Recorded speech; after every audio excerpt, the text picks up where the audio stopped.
الشمس، اللیل، یہ دونوں صورتیں اپنے مضمون کے لحاظ سے توام ہیں۔ پہلی سورہ میں آخرت کے خسران اور اس میں فوز و فلاح کے جس راستے کا ذکر بالاجمال ہوا ہے، دوسری سورہ میں اس کی تفصیل کر دی گئی ہے۔ دونوں میں خطاب قریش کے سرداروں سے ہے، لیکن اسلوب میں اعراض کا پہلو نمایاں ہے۔ ان کے مضمون سے واضح ہے کہ پچھلی صورتوں کی طرح یہ بھی ام القری مکہ میں رسول اللہ صلی اللہ علیہ وسلم کی دعوت کے مرحلہ انذار عام میں نازل ہوئی ہیں۔ پہلی سورہ الشمس کا موضوع قانون جزا و سزا کے حوالے سے قریش کے سرداروں کو طغیان اور سرکشی کے اس رویے پر تنبیہ ہے جو دعوت حق کے مقابلے میں وہ اختیار کیے ہوئے تھے۔ دوسری سورہ اللیل کا موضوع قریش کے لیے اس راستے کی وضاحت ہے جس کا ذکر سورہ شمس میں قد افلاح من زکاہا وقد خاب من دساہا کے الفاظ میں بالاجمال ہوا ہے۔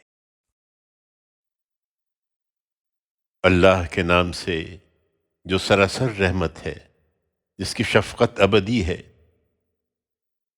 سورج گواہی دیتا ہے اور اس کا چڑھنا، اور چاند جب اس کے پیچھے آئے، اور دن جب اس کو روشن کرے، اور رات جب اس کو ڈھانپ لے، اور آسمان اور جیسا اسے بنایا، اور زمین اور جیسا اسے بچھایا، اور نفس اور جیسا اسے سنوارا، پھر اس کی بدی اور نیکی اسے سجھا دی کہ روز قیامت شدنی ہے۔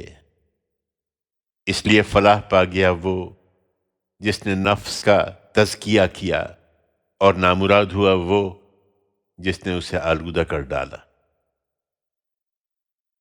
سمود نے اپنی سرکشی کے باعث اسے جھٹلا دیا۔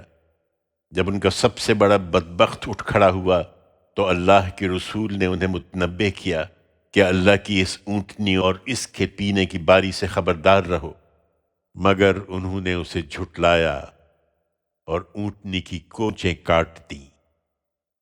سو ان کے اس گناہ کی پاداش میں ان کے پروردگار نے ان پر ایسی آفت توڑی کہ سب کو برابر کر دیا، اور اسے کوئی اندیشہ نہ تھا کہ اس کے پیچھے کیا ہوگا۔